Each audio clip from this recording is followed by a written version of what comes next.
નમસ્કાર, આપ જોઈ રહ્યા છે એબલ 24 ન્યૂઝ। વડનગર ખાતે મહેસાણા જિલ્લા ભાજપ અધ્યક્ષ ગિરીશભાઈ રાજગોરના જન્મદિવસની સેવાકીય ઉજવણી। વડનગર મહેસાણા જિલ્લા ભાજપ અધ્યક્ષ ગિરીશભાઈ રાજગોરના જન્મદિવસની વડનગર ખાતે ધાર્મિક, સામાજિક અને સેવાકીય પ્રવૃત્તિઓ સાથે અનોખી રીતે ઉજવણી કરવામાં આવી હતી। જન્મદિવસ નિમિત્તે વહેલી સવારે વડનગર પવિત્ર હાટકેશ્વર મહાદેવ મંદિર ખાતે પૂજા અર્ચના કરી ભગવાન હાટકેશ્વર મહાદેવના આશીર્વાદ લેવામાં આવ્યા હતા। ત્યારબાદ સુખડીથી કેક કાપીને જન્મદિવસની ઉજવણી કરવામાં આવી હતી। ઉજવણીની સેવાકીય પ્રવૃત્તિ સાથે જોડતા જરૂરિયાતમંદ બાળકોને ચોપડીઓનું વિતરણ કરવામાં આવ્યું હતું। ઉપરાંત આંગણવાડીની મહિલા કાર્યકરોને સુખડીનું વિતરણ કરી આનંદ વહેંચવામાં આવ્યો હતો। આ દરમિયાન હાટકેશ્વર મહાદેવ મંદિર ખાતે યોજાયેલી 108 ડમરૂ યાત્રામાં પણ ગિરીશભાઈ રાજગોર જોડાયા હતા। શ્રાવણ માસની ધાર્મિક ભાવનાને અનુરૂપ યોજાયેલી આ યાત્રામાં સહભાગી બની તેમણે ભક્તિભાવ વ્યક્ત કર્યો હતો। જન્મદિવસ નિમિત્તે વડનગરના વૃદ્ધાશ્રમની પણ મુલાકાત લેવામાં આવી હતી। અહીં વડીલોને જીવન જરૂરી કીટનું વિતરણ કરવામાં આવ્યું હતું તેમજ વડીલોના આશીર્વાદ લેવામાં આવ્યા હતા। આમ જન્મદિવસની ઉજવણીની સમાજ સેવા અને માનવ સેવા સાથે જોડવાનો પ્રયાસ કરવામાં આવ્યો હતો।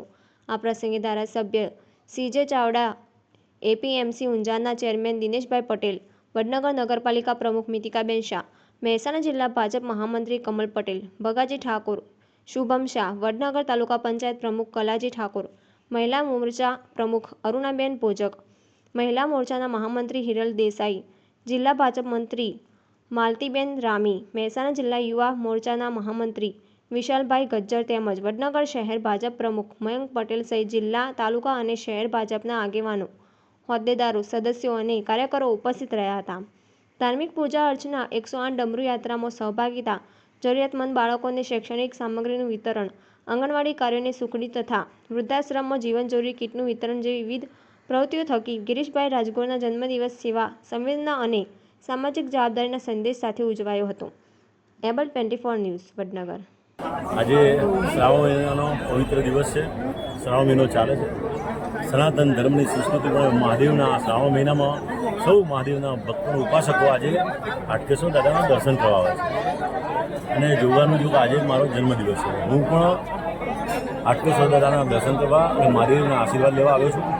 ત્યારે મારા સંગઠનના સૌ મિત્રો, શહેર હોય કે તાલુકો હોય, ચૂંટાયેલી પાંખ હોય શહેરની હોય કે તાલુકાની, બધાએ લોકો આજે મારા જન્મદિવસ નિમિત્તે અહીંયા ઉપસ્થિત રહી અને મને શુભેચ્છાઓ પાઠવી અને વડીલોએ મને આશીર્વાદ પણ આપ્યા છે અને મેં આજે હાટકેશ્વર દાદાના દર્શન કરીને ધન્યતા અનુભવી છે અને બધાનો ખૂબ ખૂબ આભાર માનું છું આ પ્રસંગે। ખાસ કરીને ડમરૂ યાત્રાનો લાભ લીધો સાહેબ, કેવું લાગ્યું? આજે ડમરૂ યાત્રામાં જે અનેરો આનંદ થયો છે, આ એક સહયોગ હતો।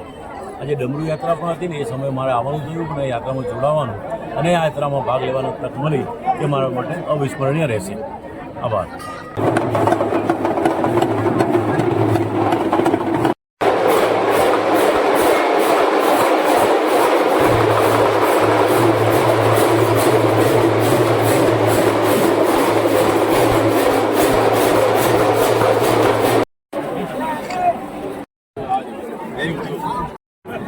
પેલામાં તમે બેનો ફોટો હતો ને એટલે વચમાં આપેલું હતું।